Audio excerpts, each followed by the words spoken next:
Alright, I'm back, and I'm on my Ryker. Just left the dealership, told me what they did, what was they think was wrong. I just dropped the Spyder off. It's getting its oil changed and the filter changed. Oh God. And while it works perfectly, knock on wood, I think that the power steering isn't engaging. You know, when you're at a stop, you should just be able to pull the handlebars with like 2 fingers or 1 finger, and it's not. It's you don't feel it. It's reactive, so it's the faster you go, the less it works. It's really just for parking and slow speed driving, but it definitely doesn't feel like it's engaging. And they had a another F3T parked up right next door, so I'm like, listen, start that one up and let's compare the two. And yeah, there was no comparison. So we'll see what happens with that. Thank God for extended warranties. I kind of feel that I'm getting well, not just me, but a lot of us are kind of stuck in this pandemic supply chain nonsense, and I'm sure that they're shooting out the specs for these vehicles to desperately trying to find someone to make parts for them. And I'm sure the quality control on many of these suppliers isn't the best in the world. So I guess I should go into what was done, what has been done in this little VSS saga, because otherwise this it's operating just fine. We did the update kit for the steering position sensor, but that wasn't replaced, so that didn't take care of it. The memory, the computer's been reprogrammed, that didn't work.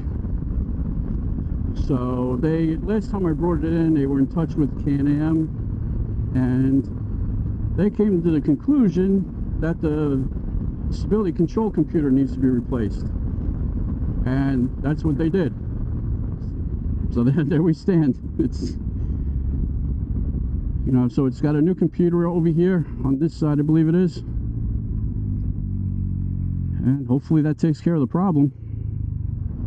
So I'm kind of hoping that replacing the computer fixes all the world's ills. It's, you know, trying to track down electric gremlins. Who knows?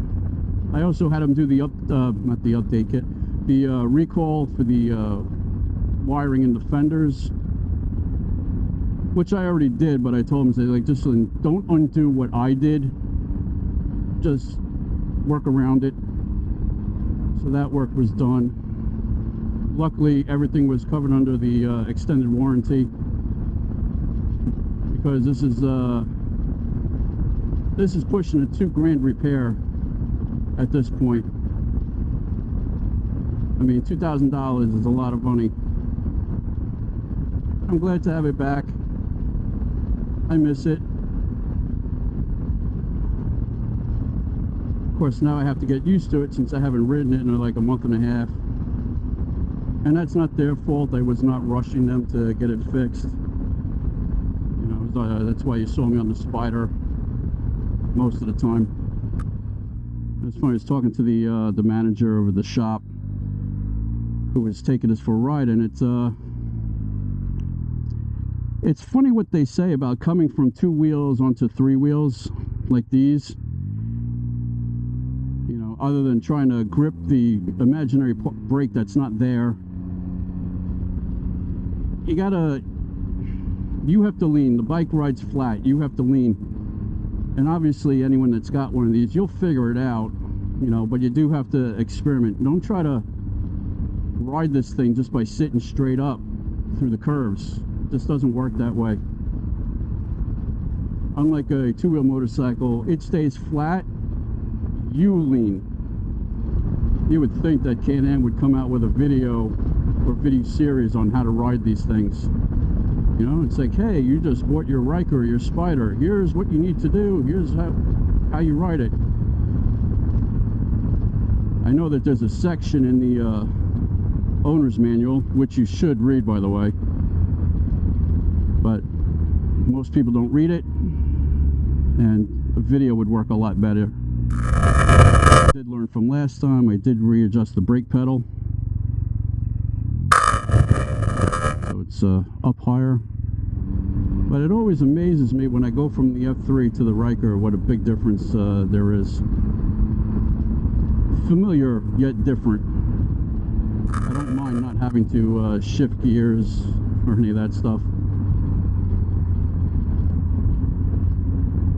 Then you realize how relatively small the Ryker is compared to the F3. So for me, in order to avoid pressing the brake and hitting the throttle at the same time, I've done a couple of things recently. I also do this on my Spyder because it might you might be able to trigger it the same way. First thing is I keep the brake pedal as vertical as I can. That's basically to keep me from riding the brake.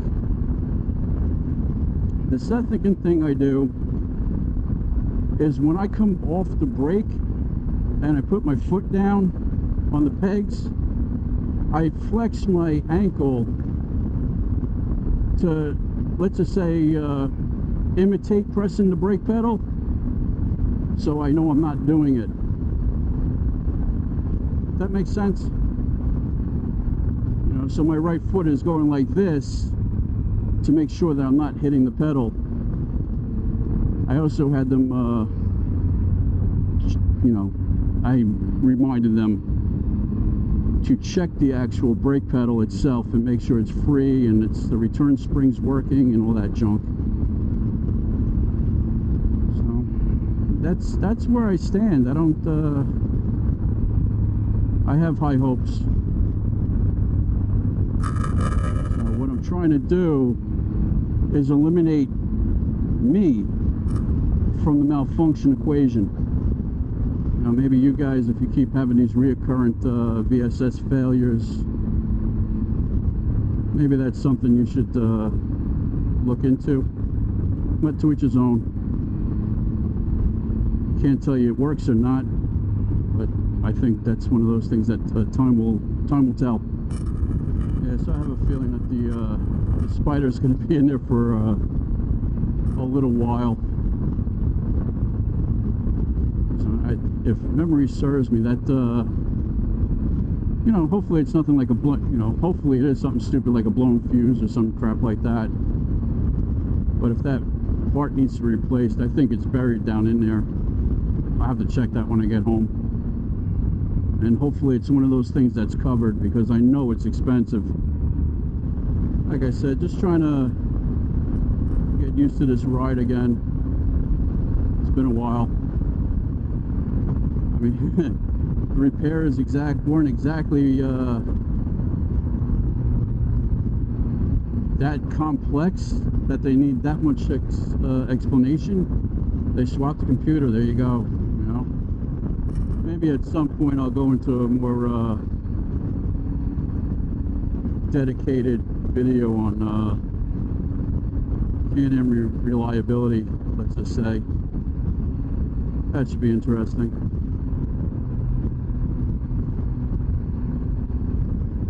You know, and that don't listen, I know I'm posting these videos. Don't take it to mean that these vehicles are unreliable and as such unworthy of purchase. I'm chalking it all up to the times in which we live and everything that's going on. If it was just business as usual, I think a lot of these things would have been worked out. I don't think that the cyber attack on Bombardier was probably the best thing going either. Wouldn't surprise me if they're still recovering from that in some way. It also looks like the CVTs on these have been or will be upgraded in future years. which is good to know. So I don't think that, Yep. long story short, I think if you bring your bike in or your trike in for a CVT repair, you might be due for the new system. I don't think it's ever going to become a warranty issue per se. Great. So weird. Usually coming from the other side over here. Well, you got the big left-hand turn that always gets me.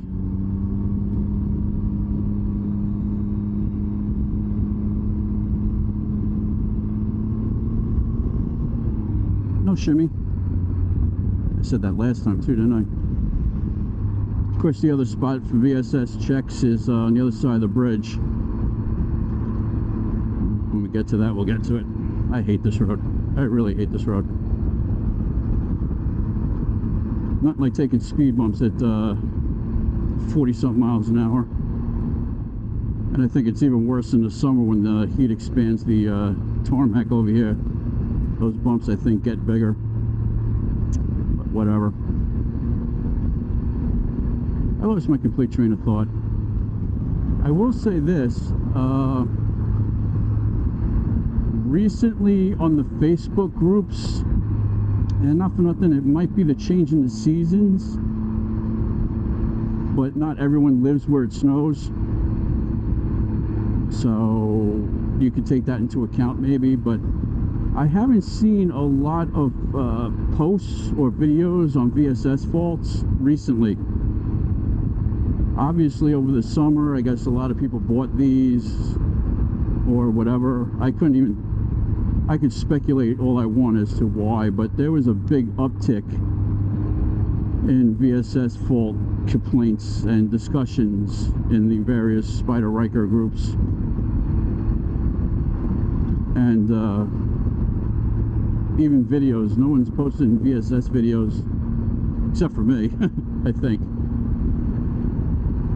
So maybe BRP got their shit together and they have a fix now. You know, maybe it's just me that has the oddball faults that aren't related to brake pedals or some, you know, $50, $100 part. I don't know. We'll see. So I am approaching the sweeping left-hand turn on Staten Island. Like I said before, it made it through here with no problem last time.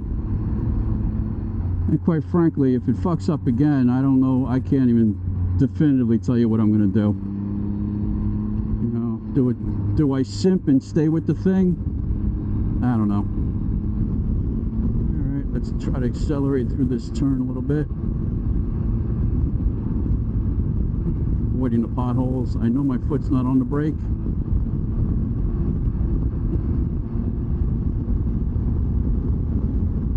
Glancing down, I see no triggers. Okay. And hopefully this little episode in me and my Ryker's relationship will be just a distant memory. We won't have to revisit it.